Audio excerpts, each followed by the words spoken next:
ಓಂ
ಶ್ರೀ ಗುರು ಬಸವಲಿಂಗಾಯ ನಮಃ. ಚಾಲುಕ್ಯ ಸುದ್ದಿ ಮಾಧ್ಯಮಗಳು ಬಸವ ಜಯಂತಿ ಅಂಗವಾಗಿ ವಿಶೇಷ ಕಾರ್ಯಕ್ರಮವನ್ನು ಆಯೋಜನೆ ಮಾಡ್ತಾ ಇದ್ದಾರೆ.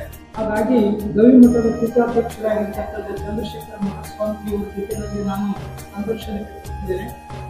ಶರಣಾರ್ಥಿ ಸ್ವಾಮೀಜಿಗಳೇ, ಈಗ ಬಸವ ಜಯಂತಿ ಆಚರಣೆ ಬಗ್ಗೆ ಸಾಮಾಜಿಕವಾಗಿ, ಧಾರ್ಮಿಕವಾಗಿ, ಶೈಕ್ಷಣಿಕವಾಗಿ ಅದರ ಹಿನ್ನೆಲೆ ಮಹತ್ವ ಏನು ಅಂತಕ್ಕಂಥದ್ದನ್ನು ತಾವು ಸ್ವಲ್ಪ ತಿಳಿಸ್ಕೊಡ್ಬೇಕು.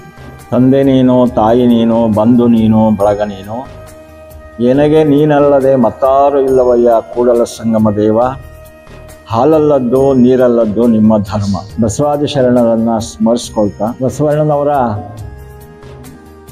ಆಗಮನವೇ ಜಗತ್ತಿಗೆ ಬೆಳಕಾಗುವಂಥ ವಿಶೇಷ.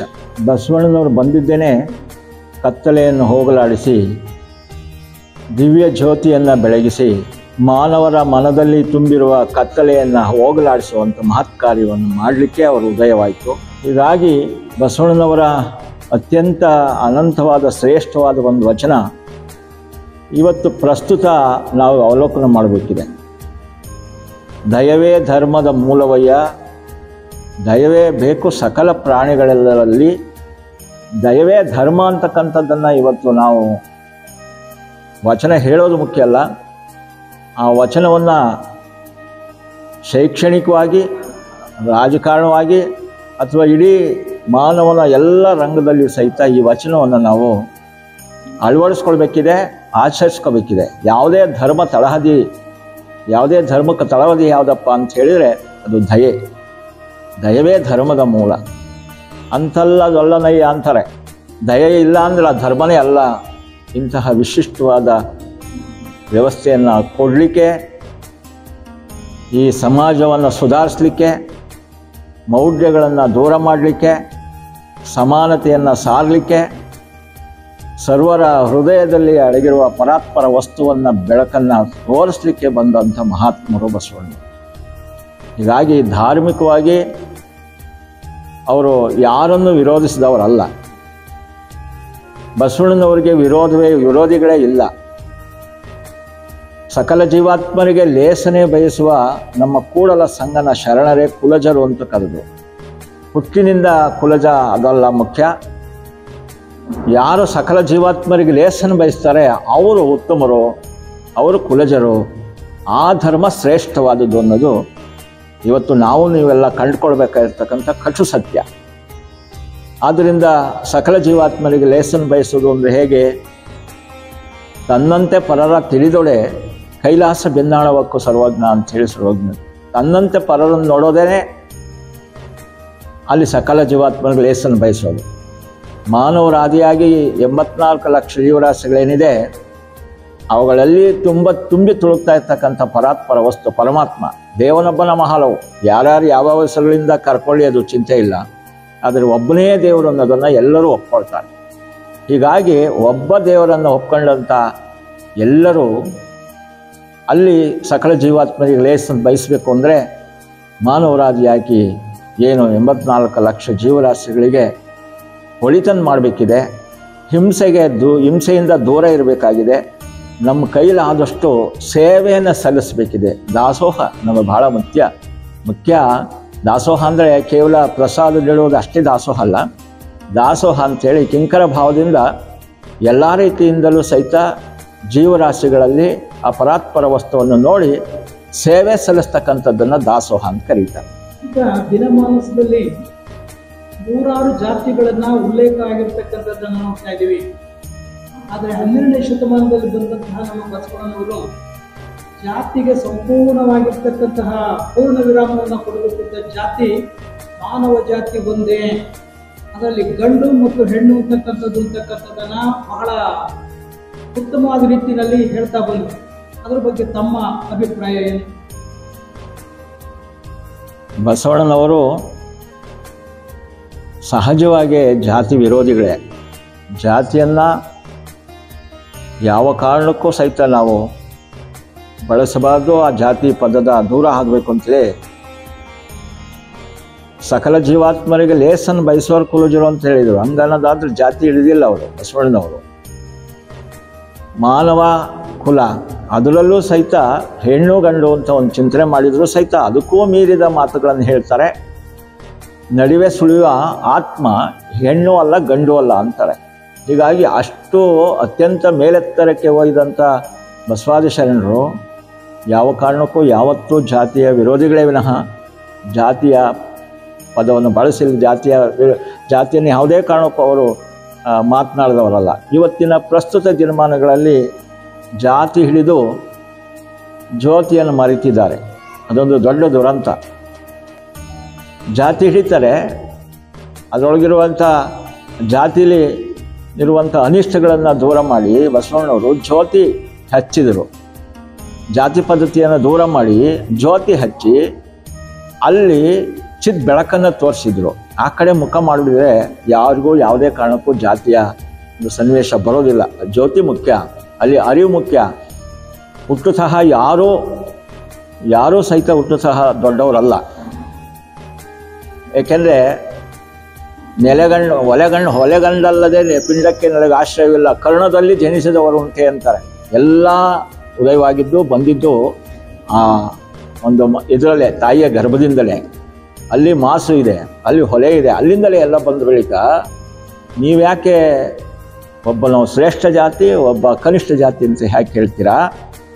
ಅದಕ್ಕಿಂತ ಮೀರಿ ನಮ್ಮ ಆಚಾರ ವಿಚಾರಗಳು, ನಮ್ಮ ಧರ್ಮ ಮತ್ತು ಹಾಗೆ ಅರಿವು ಆಚಾರವನ್ನು ಬೆಳೆಸ್ಕೊಂಡು ಸನ್ಮಾರ್ಗದಲ್ಲಿ ಸದಾ ಸಚ್ಚರಿತರಾಗಿ ಬದುಕುವಂಥವ್ರು ಯಾರಿದ್ದಾರೋ ಅವರು ಯಾವುದೇ ಜಾತಿಯಲ್ಲಿರಲಿ ಅವರನ್ನು ಗೌರವಿಸುವಂಥ ಮಹತ್ತರವಾದ ಸಂದೇಶವನ್ನು ಕೊಟ್ಟಿದ್ದಾರೆ. ಹಿಡಿದಾಳಿ ಯಾರು ಸರ್ಕಾರಗಳಾಗಲಿ ಯಾರೇ ಆಗಲಿ ಜಾತಿ ಪದ್ಧತಿಗೆ ದೂರ ಇರಬೇಕು. ಯಾವುದೋ ಕಿಂಚಿತ್ ಅನುಕೂಲಕ್ಕೋಸ್ಕರ ಜಾತಿಗಳನ್ನು ಎತ್ತತಕ್ಕಂಥದ್ದು ಸರಿಯಲ್ಲ. ಅದರಿಂದ ಯಾರಲ್ಲಿ ಜ್ಯೋತಿ ಇದೆ, ಯಾರಲ್ಲಿ ಆ ಮಾನವೀಯ ಗುಣಗಳಿದೆ, ದೈವಿ ಗುಣಗಳಿದೆ, ಅಂಥವರನ್ನು ನಾವು ಗೌರವಿಸುವಂಥ, ಅವರನ್ನು ಯಾವತ್ತೂ ನಾವು ಆಹ್ವಾನಿಸುವಂಥ ವಿಶೇಷವಾದ ಕಾರ್ಯಕ್ರಮ ನಾವು ಮಾಡಿಕೊಂಡ್ರೆ ಜಾತಿ ಪದ್ಧತಿ ನಿರ್ಮೂಲ ಆಗುತ್ತೆ. ಜಾತಿ ಪದ್ಧತಿಯಿಂದ ಇವತ್ತು ದೇಶಕ್ಕಾಗಿರುವ ಸಮಾಜಕ್ಕಾಗಿರುವ ಅದು ಅನಿಷ್ಟ ಏನು ಅಂತ ಎಷ್ಟು ಅಂತ ಹೇಳಲಿಕ್ಕೆ ಅಸಾಧ್ಯವಾಗ್ತಾ ಇದೆ. ಜಾತಿ ಪದ್ಧತಿ ಜಾತಿ ವಿರೋಧಿ ಇವತ್ತು ಜಾತಿ ಏನು ಪದ್ಧತಿ ಇದೆ ಆ ಜಾತಿ ಪದ್ಧತಿಯನ್ನು ವಿರೋಧಿಸಬೇಕಾಗ್ತದೆ. ಆದರೂ ಸಹಿತ ಅಷ್ಟು ಸುಲಭವಾದ ಕೆಲಸ ಅಲ್ಲ ಇವತ್ತು. ಯಾಕೆಂದರೆ ಜಾತಿ ಹಿಡಿದೇನೆ ಅನುಕೂಲಗಳನ್ನು ಇವತ್ತು ಮೀಸಲಾತಿ ಇರ್ಬೋದು ಮತ್ತೊಂದು ಮುಗ್ದೊಂದು ಎಲ್ಲ ಜಾತಿ ಹಿಡಿದೇ ಮಾಡ್ತಾ ಇರೋದ್ರಿಂದ ಬಹುಶಃ ನನ್ನ ಅನುಭವದಲ್ಲಿ ಅಷ್ಟು ಸುಲಭನಾಗಿ ಜಾತಿ ಪದ್ಧತಿಯನ್ನು ಹೋಗ್ಲಾಡಿಸೋದು ಕಷ್ಟ ಇದೆ. ಆದರೆ ಜ್ಯೋತಿ ಹಚ್ಕೊಂಡ್ರೆ, ಅರಿವನ್ನು ಹಚ್ಕೊಂಡ್ರೆ, ಎಲ್ಲರೂ ಬಂದಿದ್ದು ಒಂದೇ ಜಾಗದಲ್ಲಿ ನಮ್ಮ ಆಚಾರ ವಿಚಾರ ಧರ್ಮ ಮತ್ತು ಆ ಒಳ್ಳೆಯ ಸದ್ಗುಣಗಳನ್ನು ಬೆಳೆಸ್ಕೊಂಡು ಅವರು ಶ್ರೇಷ್ಠರಾಗ್ಬೋದು, ಅವರು ಉತ್ತಮರಾಗ್ಬೋದು ವಿನಃ ಹುಟ್ಟು ಸಹ ಎಲ್ಲ ಒಂದೇ. ಅದರಿಂದ ಅಂತಹ ಮಾತನ್ನು ಬಸವಣ್ಣವ್ರು ಹೇಳಿದ್ದಾರೆ. ಹೀಗಾಗಿ ಬಸವಾದಿ ಶರಣರ ತತ್ವಗಳು ಯಾವತ್ತೂ ಸಹಿತ ಇವತ್ತು ನಾಳೆ ಮುಂದೆ ಸಹಿತ ಪ್ರಸ್ತುತ ದಿನಮಾನಗಳಲ್ಲಿ ಸೌಖ್ಯವನ್ನು ಕೊಡುವಂಥ, ಎಲ್ಲರ ಶ್ರೇಯಸ್ಸನ್ನು ಬಯಸುವಂಥ, ಸಕಲ ಜೀವಾತ್ಮನಿಗೆ ಲೇಸನ್ನು ಬಯಸುವಂಥ ತತ್ವಗಳಿದೆ. ಒಂದಲ್ಲ ನೂರಲ್ಲ, ಇಡೀ ಮಾನವ ಕುಲ ಅದು ಮಹಾದೇವನಾಗೋ ಮಟ್ಟಕ್ಕೆ ಏನೇನು ಬೇಕೋ ಎಲ್ಲ ಅಂಕಿಅಂಶಗಳನ್ನು ತತ್ವಗಳನ್ನು ಕೊಟ್ಟಿದ್ದಾರೆ.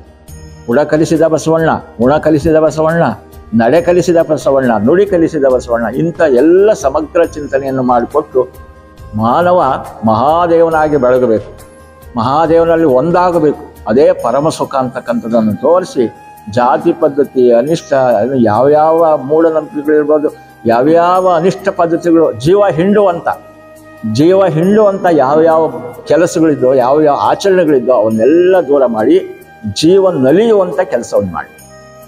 ಪ್ರಪಂಚದ ಮೊದಲ ಸಂಸತ್ತು ಅಂತಂದ್ರೆ 12ನೇ ಶತಮಾನದ ಅನುಭವ ಮಂಟಪ ಅಂತ ಹೇಳ್ತಾ ಇದ್ದಾರೆ. ಈ ಅನುಭವ ಮಂಟಪದ ಬಗ್ಗೆ ತಮ್ಮ ಅಭಿಪ್ರಾಯ ಏನು? ಅದು ಅನುಭವ ಮಂಟಪ ಅನ್ನೋದು 4 ಗೋಡೆಗಳ ಅಥವಾ ಕಟ್ಟಡವೇ ಅನ್ನಲ್ಲ. ಅನುಭವ ಮಂಟಪ ಅನ್ನೋದು ಯಾರಲ್ಲಿ ಸತ್ಯ ದರ್ಶನ ಆಗುತ್ತೆ,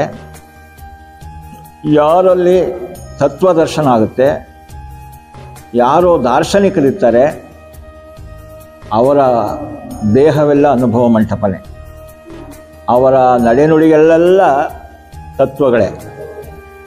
ಯಾಕೆಂತ ಹೇಳಿದರೆ ಅನುಭವ ಮಂಟಪ ಅಂತಕ್ಕಂಥದ್ದು 12ನೇ ಶತಮಾನದಲ್ಲಿ ಬಸವಣ್ಣವರು ಸ್ಥಾಪಿಸಿದ್ದು ಅಂಥೇಳಿ ಇತಿಹಾಸ ಸಾರ್ತಾ ಇದೆ.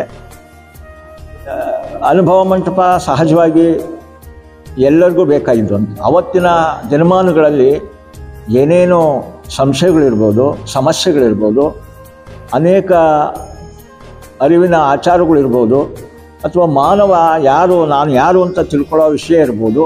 ಸಮಗ್ರವಾಗಿ ಚಿಂತನೆ ಮಾಡಿ ಯಾವುದು ಹಿತವಲ್ಲ, ಯಾವುದು ಹಿತ ಅಂತಕ್ಕಂಥದ್ದನ್ನು ಚಿಂತನೆ ಮಾಡಿ ಎಲ್ಲ ರೀತಿಯಿಂದಲೂ ಆ ಅನುಭವ ಮಂಟಪದಲ್ಲಿ ಚರ್ಚೆ ಮಾಡಿ ಒಂದು ಸನ್ಮಾರ್ಗಕ್ಕೆ ಬರಲಿಕ್ಕೆ, ಆಮೇಲೆ 10 ಮಂದಿ ಶರಣರು ತಮ್ಮ ಸ್ವಾನುಭಾವದ ನೆಲೆಯಲ್ಲಿ ಕಂಡುಕೊಂಡ ಸತ್ಯವನ್ನು ಅಲ್ಲಿ ಹೊರೆಹಚ್ಚಿ ನೋಡುವಂಥ ಮಹತ್ ಕಾರ್ಯ ನಡೀತಿತ್ತು. ಎಲ್ಲರೂ ಇದು ಸರಿ ಅಂತ ಒಪ್ಪಿದಾಗ ಅದನ್ನು ಮುದ್ರಣ ಆಗ್ತಿತ್ತು. ಅದು ಅಂಕಿ ಬೀಳ್ತಿ ಅದಕ್ಕೆ ಲೆಕ್ಕಾಚಾರ ನಡೀತಿತ್ತು. ಆವಾಗ ಯಾರು ಅನುಭವ ಮಾಡ್ತಿದ್ರು, ಯಾರು ಸತ್ಯವನ್ನು ಹೇಳ್ತಿದ್ರು, ಯಾರಿಗೆ ಸಂಶಯ ಇತ್ತು ಆ ಸಂಶಯ ಪರಿಹಾರ ಮಾಡಿಕೊಳ್ಳುವಂಥ ಮಹತ್ ಕಾರ್ಯ ಅನುಭವ ಮಂಟಪದಲ್ಲಿ ನಡೀತಿತ್ತು. ಅದರಿಂದ ಅನುಭವ ಮಂಟಪ ಅವತ್ತಿನ ದಿವಸ ಇರೋದು. ಇವತ್ತು ಅನುಭವ ಮಂಟಪ ಎಲ್ಲ ಮನೆಗಳಲ್ಲಿಯೂ ಅನುಭವ ಮಂಟಪ ಇದೆ. ಅದು ಗೊತ್ತಾಗಿಲ್ಲ. ಮನೆಯೊಳಗೆ ಸಚ್ಚಿಂತನೆ ಆದರೆ, ಮಾನವೀಯ ಗುಣಗಳನ್ನು ಚಿಂತನೆ ಮಾಡಿದರೆ, ಅಲ್ಲಿ ಧರ್ಮ ಮಾರ್ಗವನ್ನು ಚಿಂತನೆ ಮಾಡಿದರೆ ಅದೇ ಮನೆಯೂ ಸಹಿತ ಅನುಭವ ಮಂಟಪನೇ. 4 ಜನ ಕುಂತಿದ್ದ ಜಾಗನೂ ಸಹಿತ ಅನುಭವ ಮಂಟಪನೇ. ಅದು ಅಲ್ಲಿ ಏನು ಚಿಂತನೆ ಮಾಡೋದು, ಆತ್ಮ ಸಾಕ್ಷಾತ್ಕಾರದ ಬಗ್ಗೆ ಚಿಂತನೆ ಆಗಬೇಕು, ಸಕಲ ಜೀವಾತ್ಮರಿಗೆ ಲೇಸನ್ ಬಯಸುವಂಥ ಚಿಂತನೆ ಆಗಬೇಕು. ನಾವು ಹೇಗೆ ನಡೆದರೆ ನಾವು ಉದ್ಧಾರ ಆಗ್ತೀವಿ, ಸಮಾಜ ಉದ್ಧಾರ ಆಗುತ್ತೆ ಅಂತಕ್ಕಂಥದ್ದನ್ನು ಚಿಂತನೆ ಮಾಡುವಂಥ ಯಾವುದೇ ಜಾಗ ಅದು ಅನುಭವ ಮಂಟಪವಾಗಿ ಪರಿಣಮಿಸುತ್ತೆ. ಇವತ್ತು ಸಂಸತ್ತು, ಅಲ್ಲಿ ಅಂತಹ ಒಳ್ಳೆಯ ಚಿಂತನೆಗಳಾದರೆ ಸಂಸತ್ತು ಸಹಿತ ಅನುಭವ ಮಂಟಪನೇ. ವಿಧಾನಸಭೆ ಆಗಲಿ, ವಿಧಾನ ಪರಿಷತ್ತಾಗಲಿ, ಲೋಕಸಭೆಗಳಾಗಲಿ, ಇವತ್ತು ಅಲ್ಲಿ ಸಚ್ಚಿಂತನೆ, ಸಕಲ ಜೀವಾತ್ಮರಿಗೆ ಲೇಸನ್ ಬಯಸುವಂಥ ಚಿಂತನೆ, ಮಾನವೀಯ ಗುಣಗಳನ್ನು ಚಿಂತನೆ, ಇವೆಲ್ಲ ಒಂದು ಆದರ್ಶ ಗುಣಗಳು, ತತ್ವಗಳನ್ನು ಚಿಂತನೆ ಆದರೆ ಅದು ಸಹಿತ ಅನುಭವ ಮಂಟಪನೆ. ಅದರಿಂದ ಇಂತಹ ತತ್ವ ಚಿಂತನೆ 12ನೇ ಶತಮಾನದಲ್ಲಿ, ಅದಕ್ಕಿಂತಲೂ ಮುಂದೆ ಮಾನವೀಯ ಮೌಲ್ಯಗಳನ್ನು ಚಿಂತನೆ ಮಾಡ್ತಕ್ಕಂಥ ವ್ಯವಸ್ಥೆಗಳು ಇದ್ದಿರ್ಬೋದು. ಆದರೆ 12ನೇ ಶತಮಾನದಲ್ಲಿ ಅನುಭವ ಮಂಟಪ ಇಂತಹ ಮಹತ್ ಕಾರ್ಯವನ್ನು ಮಾಡಿದೆ. ಮಾನವನ ಈ ಸಕಲ ಜೀವಾತ್ಮರ ಲೇಸಿಗೆ ಚಿಂತನೆ ಮಾಡಿದೆ. ಅದು ಸಮಗ್ರ ವಿಷಯಗಳನ್ನು, ಒಂದಲ್ಲ, ಯಾವ್ಯಾವುದು ಮಾನವನಿಗೆ ಬೇಕಾಗಿದೆ, ಮಾನವನ ಸೌಖ್ಯ, ಸುಖ, ಶಾಂತಿ, ನೆಮ್ಮದಿ ಏನಿದೆ, ಅಥವಾ ಮಾನವ ಅವನು ಮಹಾದೇವನಾಗುವುದಕ್ಕೆ ಬೇಕಾಗಿರುವಂಥ ಸಕಲ ವಿಷಯಗಳನ್ನು ಚಿಂತನೆ ಮಾಡ್ತಕ್ಕಂಥದ್ದು ಒಂದು ಅನುಭವ ಮಂಟಪ ಇತ್ತು. ಅದನ್ನು ನಾವು ಇವತ್ತು ಸ್ಮರಿಸ್ಕೊಳ್ಬೇಕಿದೆ. ಇವತ್ತಿನ ಅನುಭವ ಮಂಟಪ ಇವತ್ತು ಅನೇಕ ಕಡೆ ನಡೀತಾ ಇದೆ. ಅದು ನಾವೆಲ್ಲ ಇವತ್ತು ಸ್ವಾಗತಿಸಬೇಕಿದೆ. ಮತ್ತೊಂದು ಪ್ರಶ್ನೆ ತಮ್ಮಲ್ಲಿದ್ದೀವಿ. ನಾವು ಅನುಭವ ಮಂಟಪವನ್ನು ಸ್ಥಾಪನೆ ಮಾಡಿದ್ದೀವಿ.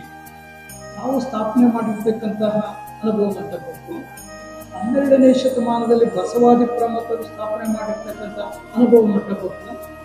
ಏನಾದರೂ ಕೂಡ ಹೊಂದಾಣಿಕೆ ಆಗೋ ರೀತಿಯಲ್ಲಿ ಏನು ಕಾರ್ಯಕ್ರಮಗಳು ನಡೀತಾ ಇದೆ? ಅದು ಬಸವಾದಿ ಶರಣರು ಸ್ಥಾಪಿಸಿದಂಥ ಅಥವಾ ಅವರು ನಡೆದು ನುಡಿದು ತೋರಿಸಿದಂಥ ವಚನಗಳನ್ನು ನಾವೆಲ್ಲ ಅಭ್ಯಾಸ ಮಾಡಬೇಕಿದೆ. ಅನುಭವ ಮಂಟಪ ಅಂದ ಕೂಡಲೇ ನಾನು ಆಗಲೇ ಹೇಳಿದಂತೆ 4 ಗೋಡೆಗಳ ಕಟ್ಟಡವಲ್ಲ, ಅಲ್ಲಿ ಜ್ಞಾನಿಗಳು, ಅನುಭಾವಿಗಳು, ಶರಣರು, ಶಿವಯೋಗಿಗಳು ಕೂತು ಸ್ವಾನುಭಾವದ ಚಿಂತನೆಯಲ್ಲಿ ಏನೇನು ಹೊರಹೊಮ್ಮುತ್ತೆ, ಆ ಚಿದ್ಬಿಂದು ಏನು ಆತ್ಮ ಸಾಕ್ಷಾತ್ಕಾರದ ಮಾತುಗಳು ಬರ್ತವೆ, ಅವನ್ನೆಲ್ಲ ಚಿಂತನೆ ಮಾಡಬೇಕಾಗಿರುವಂಥ ಒಂದು ಮಹತ್ತರವಾದ ಒಂದು ಜಾಗ ಅದು.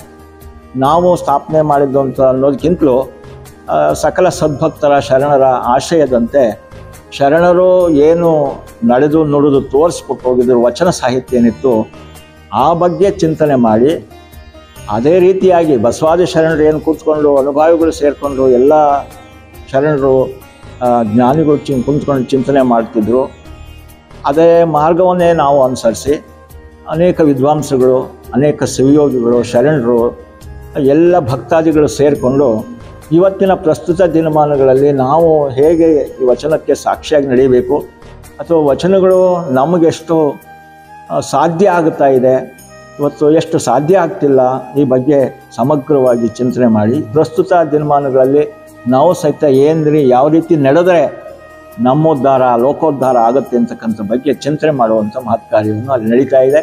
ಈ ಕಾರ್ಯಕ್ರಮದಲ್ಲಿ ನಾಡಿನಾದ್ಯಂತ ಮಹಾಸ್ವಾಮಿಗಳು ದಯಮಾಡಿಸಿದ್ದಾರೆ. ಅನುಭವಿಗಳು ಮತ್ತು ಭಜನಾ ಕಾರ್ಯಕ್ರಮದವರು ಮತ್ತು ಎಲ್ಲ ಶರಣರು ಶಿವಯೋಗಿಗಳು ಅಲ್ಲಿ ಸೇರಿ ಈವರೆಗೆ ಅನೇಕ ಕಾರ್ಯಕ್ರಮಗಳು ನಡೆದಿದೆ. ಅವರೆಲ್ಲ ಆಗಮಿಸಿದ್ದಾರೆ ಮಹಾತ್ಮರೆಲ್ಲ. ಲೋಕಸಭಾ ಸದಸ್ಯರಾಗಿ ಆಯ್ಕೆಯಾದ ನಂತರ ಕೇಂದ್ರದಲ್ಲೂ ರಾಜ್ಯ ಸಚಿವರಾಗಿ ಕೆಲಸ ಮಾಡ್ತಾ ಇರ್ತಕ್ಕಂಥದ್ದು. ಸಂಸತ್ ಭವನದಲ್ಲಿ ಪ್ರಪ್ರಥಮ ಬಾರಿಗೆ ಬಸವ ಜಯಂತಿ ಕಾರ್ಯಕ್ರಮವನ್ನು ಸಂಸತ್ನಲ್ಲಿ ಆಚರಣೆ ಮಾಡ್ತಾ ಇದ್ದಾರೆ. ಅದು ಇಡೀ ಮನುಕುಲಕ್ಕೆ ಸಂತೋಷವನ್ನು ಉಂಟು ಮಾಡ್ತಕ್ಕಂತಹ ಸುದ್ದಿ ಇರ್ತಕ್ಕಂಥದ್ದು ನನ್ನ ಅಭಿಪ್ರಾಯ. ಈಗ ಈ ಬಗ್ಗೆ ಭಾಳ ಎಲ್ಲರೂ ಚಿಂತನೆ ಮಾಡಬೇಕಿದೆ. ಕರ್ನಾಟಕದ ಸಮಸ್ತ ಜನತೆ ಸಂತೋಷ ಪಡಬೇಕಿದೆ. ಅಷ್ಟೇ ಅಲ್ಲ, ಇಡೀ ವಿಶ್ವದ ಎಲ್ಲ ಜನರು ಸಹಿತ ಸ್ವಾಗತಿಸಬೇಕಿದೆ. ಇವತ್ತು ಪಾರ್ಲಿಮೆಂಟ್ ಅಂದರೆ ನಮ್ಮ ಭಾರತದ ಹೃದಯ ಭಾಗ. ಹಾಗೆ ವಿಶ್ವದ ಮೇಲೆತ್ತರದ ಒಂದು ಮಹಾಸ್ಥಾನ ಅದು. ಯಾಕೆಂತಂದರೆ ಭಾರತವನ್ನು ಗುರುವಾಗಿ ನೋಡ್ತಿದ್ದಾರೆ ಎಲ್ಲ ಅಂತಾರಾಷ್ಟ್ರೀಯ ಮಟ್ಟದಲ್ಲಿ. ಹೊರದೇಶದವರೇ, ಪರಕೀಯರೆಲ್ಲ ಸಹಿತ ಹೊರ ದೇಶದವರೆಲ್ಲ ಭಾರತವನ್ನು ಗುರುವಾಗಿ ಸ್ವೀಕರಿಸುವಂಥ ಮಹತ್ತರವಾದ ಮನಸ್ಸುಳ್ಳವರಿದ್ದಾರೆ. ಹಾಗಾಗಿ ಸಂಸತ್ ಭವನದಲ್ಲಿ ಪಾರ್ಲಿಮೆಂಟಲ್ಲಿ ಇವತ್ತು ಬಸವಾದಿ ಶರಣರ ಅಥವಾ ಬಸವಣ್ಣನವರ ಜಯಂತಿಯನ್ನು ಆಚರಣೆ ಮಾಡೋದು, ಅದರಲ್ಲಿ ಸೋಮಣ್ಣನವರ ಪಾತ್ರ ವಿಶೇಷವಾಗಿರುವಂಥದ್ದು. ಹಾಗೆ ಕರ್ನಾಟಕದಿಂದ ಹೋದಂಥ ಎಲ್ಲ ರಾಜಕಾರಣಿಗಳ ಮುತ್ಸದ್ದಿಗಳ ಒಂದು ಪ್ರಯತ್ನ ಇರ್ಬೋದು. ಅವರೆಲ್ಲರಿಗೂ ಸಹಿತ ನಾವು ಹೃದಯಪೂರ್ವಕವಾಗಿ ಅಭಿನಂದನೆ ಸಲ್ಲಿಸಬೇಕಿದೆ. ಯಾಕೆಂದರೆ ಇವತ್ತೇನಾದರೂ ದೇಶ ಸುಖವಾಗಿರ್ಬೇಕಂದ್ರೆ, ಇವತ್ತು ರಾಜ್ಯ ಸುಖವಾಗಿರಬೇಕು ಅಂದರೆ, ಕುಟುಂಬಗಳು ಚೆನ್ನಾಗಿರಬೇಕು ಅಂದರೆ, ಅಷ್ಟೇ ಏಕೆ ವಿಶ್ವ ಶಾಂತಿ ಸಮಾಧಾನ ನೆಮ್ಮದಿಯಾಗಿರಬೇಕು ಅನ್ನೋದಾದರೆ ಇದು ನಮ್ಮ ಪಾರ್ಲಿಮೆಂಟಲ್ಲಿ ಮೊದಲು ಚಿಂತನೆಯಾಗಿ ಆ ವಚನಗಳು ಏನು ಹೇಳ್ತವೆ, ತತ್ವ ಏನು ಹೇಳುತ್ತೆ ಅಂತ ತಿಳುವಳಿಕೆ ಮಾಡಿಕೊಂಡು ಅದನ್ನು ಸಮಸ್ತ ಜನತೆಗೆ ಕೊಡಬೇಕಿದೆ. ಜೊತೆಯೊಳಗೆ ಅಲ್ಲಿ ಯಾರು ಪ್ರಸ್ತಾಪ ಮಾಡ್ತಾರೆ ಅವರು ಆಚರಣೆಗೆ ತರಬೇಕಿದೆ. ವಚನಗಳ ಅಭ್ಯಾಸ ಮಾಡೋದು ಮುಖ್ಯ ಅಲ್ಲ, ವಚನಗಳು ಹೇಳೋದು ಮುಖ್ಯ ಅಲ್ಲ. ವಚನಗಳು ಏನು ಹೇಳ್ತವೆ, ತತ್ವಗಳು ಏನು ಹೇಳ್ತವೆ, ಬಸವಣ್ಣವ್ರು ಏನು ಹೇಳಿದ್ದಾರೆ ಅದನ್ನು ಆಚರಣೆಗೆ ತಂದರೆ ನಮ್ಮ ನಾಡು, ನಮ್ಮ ದೇಶ, ಕುಟುಂಬಗಳು, ಮನೆಗಳು ಎಲ್ಲವೂ ಸಹಿತ ಸುಖ ಶಾಂತಿ ನೆಮ್ಮದಿ ಇರಲಿಕ್ಕೆ ಸಾಧ್ಯ ಉಂಟು. ಅಷ್ಟೇಕೆ ವಿಶ್ವದ ಎಲ್ಲ ಜನರು ಸಹಿತ ನೆಮ್ಮದಿಯಾಗಿ ಬದುಕಲಿಕ್ಕೆ, ಸಮಾಧಾನ ಬದುಕಲಿಕ್ಕೆ ಬಹಳ ಉತ್ತಮವಾದ ಮಾರ್ಗ ಆಗುತ್ತೆ. ಇವತ್ತು ನಾಳೆ ಪಾರ್ಲಿಮೆಂಟಲ್ಲಿ ನಡೆಯುವಂಥ ಒಂದು ಕಾರ್ಯಕ್ರಮಕ್ಕೆ ನಾವೆಲ್ಲ ಸಂತೋಷ ಪಡೋಣ. ನಮಗೂ ಸಹಿತ ಅದರ ಬಗ್ಗೆ ವಿಷಯ ತಿಳಿದು ಸಂತೋಷವಾಗಿದೆ, ಅಭಿನಂದಿಸೋಣ ಅಂತ ಈ ಮಾತನ್ನು ಹೇಳ್ತೇನೆ.